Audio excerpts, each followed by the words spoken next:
বিচারক ও বিচার সংশ্লিষ্ট কেউ অসদাচরণ করলে তার বিরুদ্ধে আইনি ব্যবস্থা নেওয়া হবে বলে সতর্ক করেছেন নতুন প্রধান বিচারপতি সৈয়দ রেফাত আহমেদ। আইনজীবীদের দেয়া সংবর্ধনা অনুষ্ঠানে আন্দোলনকারী শিক্ষার্থী ও জনতাকে অভিনন্দন জানিয়ে তিনি বলেন, ছাত্র জনতার সীমাহীন আত্মত্যাগ, মহাজাগরণ ও অভ্যুত্থানের মাধ্যমেই অর্জিত স্বাধীনতা এসেছে। আর সততা, দক্ষতা ও নিষ্ঠার সঙ্গে অর্পিত দায়িত্ব পালন করার কথা জানান তিনি।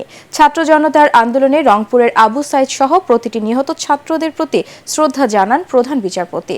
এ সময় তিনি বলেন, ছাত্ররা সীমাহীন আত্মত্যাগের মধ্য দিয়েই বৈষম্যহীন একটি দৃষ্টান্ত স্থাপন করেছেন।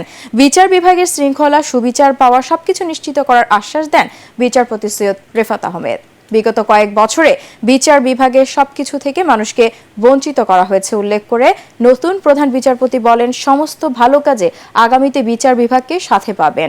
সংবর্ধনা অনুষ্ঠানে প্রধান বিচারপতির কাছে সিন্ডিকেট মুক্ত বিচার বিভাগ ও জাতির জন্য ন্যায় বিচারের প্রত্যাশা করেন অ্যাটর্নি জেনারেল মোহাম্মদ আসাদুজ্জামান ও সুপ্রিম কোর্ট আইনজীবী সমিতির সভাপতি মাহবুব উদ্দিন খোকন।